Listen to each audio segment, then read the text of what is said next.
नमस्कार मंडळी, कसे आहात तुम्ही सगळे? आय होप तुम्ही सगळे चांगले असाल. तर आजच्या व्हिडिओमध्ये मी तुमच्यासोबत लिंबाच्या पानापासून चहा कसा बनवायचा ते शेअर करणार आहे. तर ही लिंबोणी आमच्या घराच्या पाठीमागेच आहे.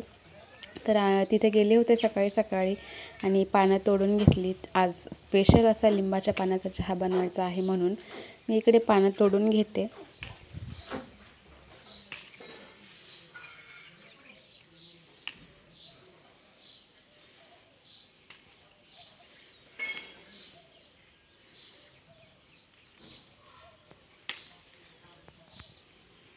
पानं तोडून झालेली आहेत. 10-12 छोटी पानं मी तोडून घेतली होती आणि पाने तोडतानाच खाली मला काही लिंब पण पडलेली दिसली.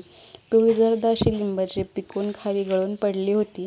तर 2 दिसली होती मला, मी ती घेतली आणि घेऊन गेले घरामध्ये. आता मस्त पोह्यावर किंवा मग खिचडीसोबत ही लिंब मी खाणार आहे. पाण्यामध्ये टाकून स्वच्छपैकी धुवून घ्यायचे आहे, कारण लिंबोणी बाहेर आहे. रस्त्यावरची धूळ बसते, वाहनांमुळे धूर बसतो आणि बरीच अशी घाण असते पानांवर. तर ती स्वच्छपैकी पानं धुवून घेतली होती मी आणि नंतर मग गॅस चालू केला आणि समोरची प्रोसेस मी तुम्हाला दाखवते.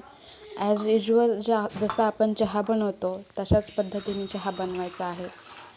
पातेलं ठेवलं गॅसवर, त्याच्यामध्ये थोडं पाणी टाकलं होतं आणि मग चहापत्ती आणि साखर हे आपले मेन इन्ग्रेडियंट्स आहेत. ते जे रोजच्या चहाप्रमाणे चहा बनवतो तसंच बनवायचा.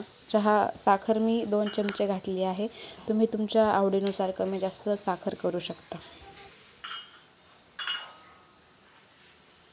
आता या चहाचा मेन पार्ट म्हणजे जे आपण लिंबोणीची पानं तोडून आणली होती, स्वच्छ धुतलेली पानं 4 ते 5 मी त्याच्यामध्ये टाकली होती. जास्त पण टाकायची नाही, नाहीतर खूप असा उग्र चहा लागतो.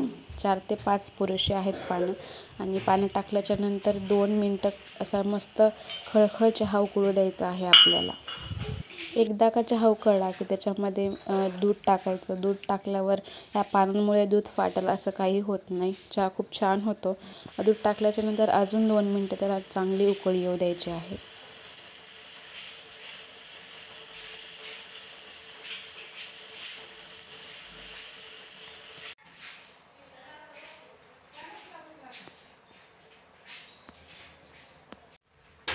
चांगली उकळी येऊन झालेली आहे. गॅस बंद केला आणि एका कपामध्ये मी चहा गाळला. उप्स मुवमेंट झाला इथे, पानांमुळे चहा सांडला होता खाली.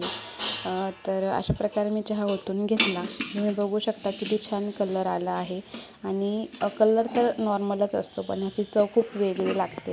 आपण जसा गवती चहाचा चहा करतो ना, अगदी त्याच पद्धतीने हा चहा चवीला लागतो. व्हिडिओ कसा वाटला नक्की सांगा. पुन्हा भेटूया.